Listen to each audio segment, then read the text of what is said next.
Hello everyone and welcome back to the Great Book of Grudges. My name is Nathan and we're back with another Total War Warhammer video. Today we're going to do something a little bit different. Let's speculate about the minor Chaos Gods and their possible involvement in Total War Warhammer. This is a bit of a tinfoil hat video discussing very minor Chaos Gods, but I've been looking at them very recently and to be honest I thought it would make a bit of an interesting topic, at least for one day. So without further ado, let's begin. Generally, most people see the Chaos Gods as just the big four, each of them powerful in their own right and known for a multitude of reasons. Khorne, the Blood God, is the Chaos God of wrath, violence and murder. Every act of violence and killing gives Khorne power, regardless of whether it was committed by his followers, his enemies, or those ignorant to his existence. Khorne is the embodiment of mortal rage, the desire for vengeance, and the search for strength needed to conquer one's foes. Tzeentch, the Changer of Ways, is the Chaos God of sorcery, change, and manipulation. Tzeentch is closely associated with sorcery and magic, as well as dynamic mutation and grand convoluted scheming. The domains of history, destiny, intrigue, and plots are his chief interests, and in pursuit of these aspects, he listens to the dreams and hopes of all and watches their plans take form. Tzeentch embodies mortals' ambition, hunger for knowledge, and hope for change. Slaanesh, the Dark Prince, is the Chaos God of pleasure, passion, and decadence. Lust, pride, and self-indulgence are the hallmarks of all who follow him. Slaanesh can assume any form,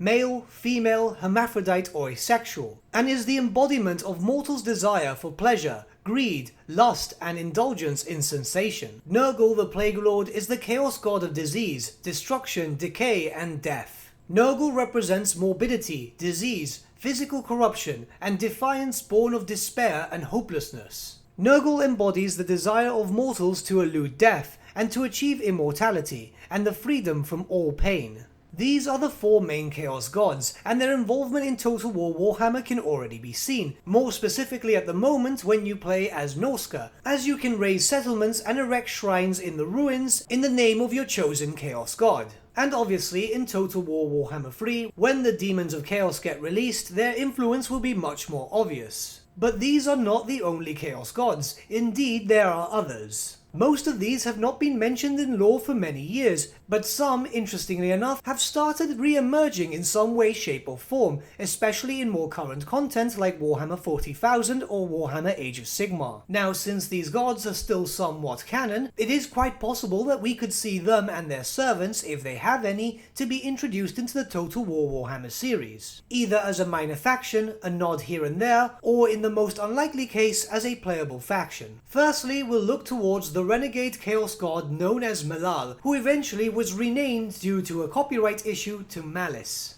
And for the sake of continuity, we will continue to name him as Malice in this video. Malice is known as the Hierarch of Terror and Anarchy, also known as the Renegade God, the Lost God, or the Rejected God. He, like any other Chaos God, has to represent something, and what he represents is absolute destruction, not just towards the factions of Order and their respective gods, but also his fellow Chaos Gods and even himself. Malice wishes for the end of all things. Existence in itself must be destroyed. Malice hates all things. However, he hates the other Chaos Gods more than anything else, and has been known to actively seek their undoing. This Chaos God has fallen into the shadows for a number of years, and understandably so. There was a copyright issue with a former writer, and they had to change the name, and at that point it seemed like a lot of effort. The Chaos God and his armies, including a named character, were shelved for the foreseeable future. However, a few short years later in Warhammer 40,000, we saw the emergence of a Chaos Space Marine chapter known as the Sons of Malice, with the exact same color scheme and faction traits, the only difference here being that they were in a different setting. And obviously the god had changed name, but nothing really was different there, appearing in a few bits of lore here and there before fading into obscurity once again, only recently re-emerging during the whole Cadia campaign, where they fought not only against the Imperium but the forces of Chaos too. Once again solidifying that Malice is still canon, despite the fact that he doesn't have that many appearances. Now, how could Malice be introduced into the Total War Warhammer series? Honestly, I don't believe that the Sons of Malice should be a playable faction, but rather the true enemy of Chaos. It's very much looking like we're going towards an end-time scenario where the 4 Chaos Gods band together in an effort to destroy the world. Yet for some reason, when Archaon has mustered his forces, Tzeentch decides to betray him. Instead, events such as these should have a new threat. It shouldn't be Tzeentch turning against them, but the appearance of Malice and his forces. Chaos warriors clad in black and white armor as they were always known to wear. A true embodiment of Chaos is that which wishes to destroy Chaos itself, so it makes sense to see an army of warriors of Malice appear out of nowhere and seek the end of the Ever-Chosen before he could do the bidding of the 4 Chaos Gods. This is something very minor, but still a nice nod to a relatively obscure Chaos God that still manages to attract quite the fanbase. Obviously, it's very unlikely that we'll see any unique characters such as Caleb Dark, but for a minor faction you don't really need a legendary lord, do you? Next, we'll look at 2 minor Chaos deities at the same time, Nakoho the Doubter and Zuvasin the Undoer. When Malal was originally shelved and before he was converted to Malice, originally they planned to make 2 Chaos Gods appear in his stead. Nakoho is the Chaos God of unbelief. His chaotic nature manifests itself in a contradiction, which logically should make his existence impossible. He is a deity who stands against the whole idea of gods and religion. Whereas Zuvasin is the Chaos God of destruction, undoing the things others have done or seek to do. When paired together, both of them combine to basically become Malal. These gods never really had that much lore, and they disappeared almost as quickly as they had arrived. Nakoho, however, did manage to get a little bit of a reference recently. There is a plot in Age of Sigmar which takes reference to one of his famed items, but that's pretty much it.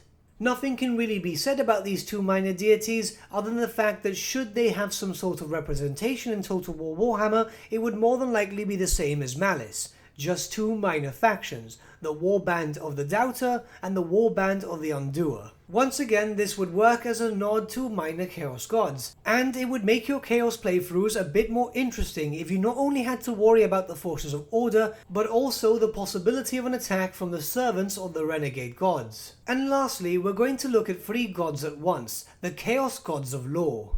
The Chaos Gods of Lore came into existence at the same time as the Chaos Gods, and are dedicated to their own ideals of permanence and stability. If they were to succeed in overthrowing the Chaos Gods and establishing their rule over the known world, all change and development would cease, and nothing would ever change. The Chaos Gods of Lore are worshipped by a few individuals in the old world, though their worship is not prescribed, and it is not popular either. Most Old Worlders prefer their own mostly neutral deities. There are 3 different gods in this pantheon, the first being Illuminas. He is the Master of Light, an everlasting and unchanging source of pure light, which is said to immobilize anything it strikes, rendering it unmoving and unchanging. He is perhaps the least popular of the Chaos Gods of Lore, mainly because the bulk of the concepts involved in his worship are beyond the comprehension of the human mind. Next we have Arianka, known to be the goddess of discipline. She was defeated and imprisoned by an unnamed Chaos God long ago, and it is said that she lies in a crystal coffin, hidden somewhere in the old world physically. Her story crossed with that of Malal when he was still canon, as Caleb Dark, Malal's mortal champion, was tasked with killing her to prove his worth.